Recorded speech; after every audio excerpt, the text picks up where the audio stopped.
C'est une bonne question. Souvent, les gens n'évaluent pas les joueurs. C'est ça, en fait. Et c'est là, peut-être que c'est là où les coachs interviennent. Parce que moi, souvent, j'ai un peu un regard critique. Parce que les sélectionneurs, moi, je travaille sur les statistiques. Moi, on sélectionne des joueurs. Quand on sélectionne un joueur, la première chose que je fais, je vois sur les 27 quel est leur temps de jeu. Comprendre quels sont les matchs où ils ont joué. Comprendre quelle est la satisfaction. Parce que toi, tu as toutes les statistiques des joueurs.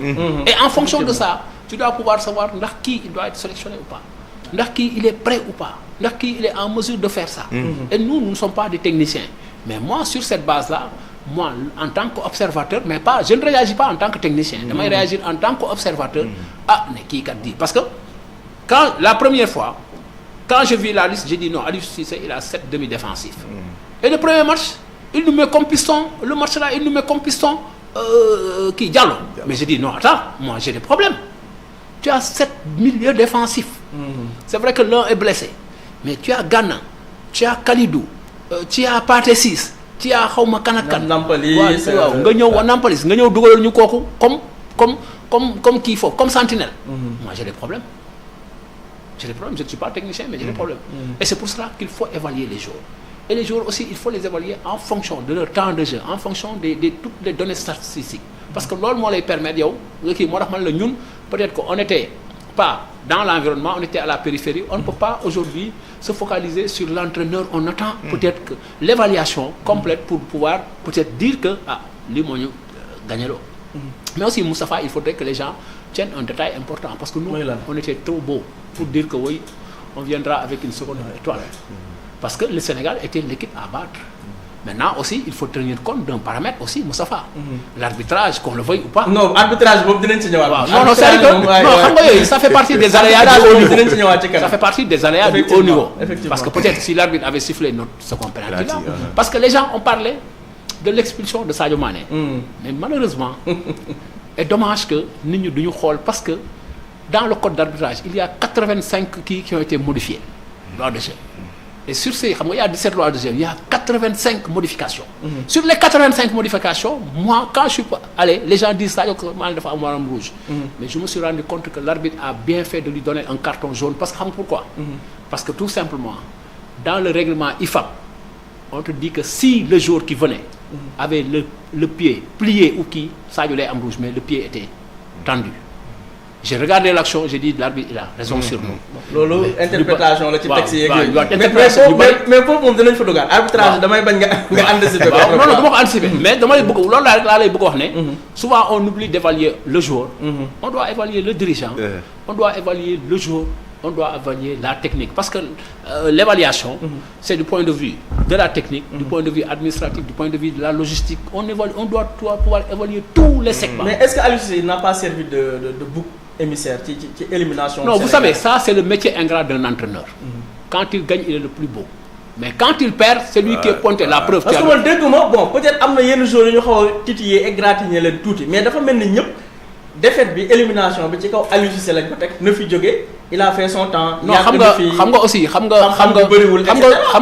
nous on n'a pas les pouvoirs de dire Aliou na fi jógee wala na fi bañ a jógee. Ça ce sont les pouvoirs de la fédération sénégalaise de football bi nga xam ne la ñu délégué ay pouvoirs. ñoom ñoo choisir l'entraîneur Aliou Cissé.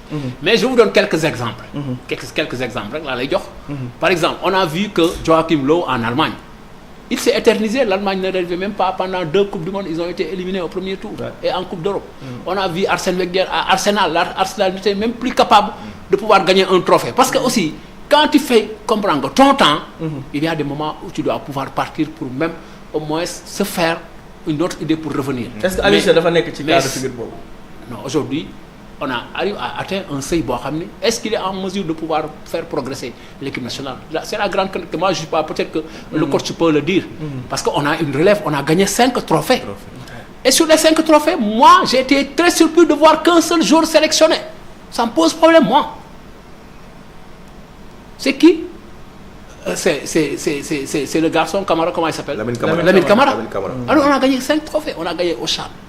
On a gagné des moins de 23 ans, moins de xawma la mais benn jour nga ci gis. Ça veut dire que Aliou c'est un conservateur. Et je pense qu'aujourd'hui nous devons s'ouvrir vers. mais tamit doyen. bu fàtt na entraîneur yi léegi dañuy liggéey ci continuité c'est très important. waaw mais c'est-à-dire continuité bi c'est très important. non je suis d'accord mais c'est-à-dire que am na lan lu xam te ni du ma la ko nangu du ma nangu tout le temps mais am na lan lu xam te ni continuité la. non mais c'est la continuité qui a fait. non pas que mais compétition ñoo bokkul kii mën na gagner fii CHAN mais Coupe d'Afrique c'est autre niveau. non xam nga c'est un niveau. je pense que fu mu dugg noonu am na solo donc nga terminer après ma relance ko. Je suis d'accord à la continuité. Voilà. Parce que c'est la continuité qui nous a permis ñun de gagner la Coupe d'Afrique. Ça c'est vrai. 9 ans de Mais c'est-à-dire travail quand aussi, même. il faudrait au moins tendre la perche à la relève. Il faut préparer la relève. Voilà.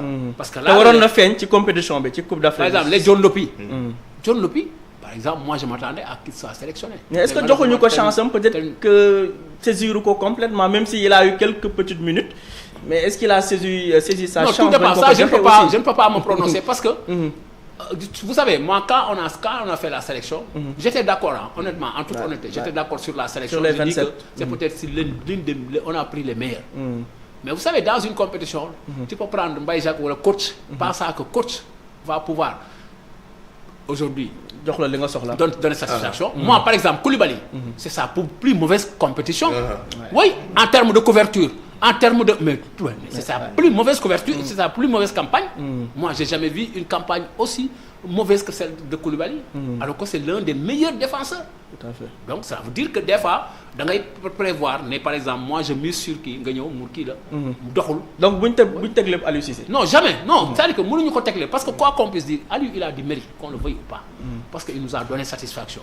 Et pendant 22 mois, comprendre, il a mis au moins sur orbite l'équipe nationale là. Parce que moi, je ne serai jamais ingrat devant un entraîneur. Parce que moi, j'étais un... parce que man personnellement bon ça m'a fait un peu mal ba mu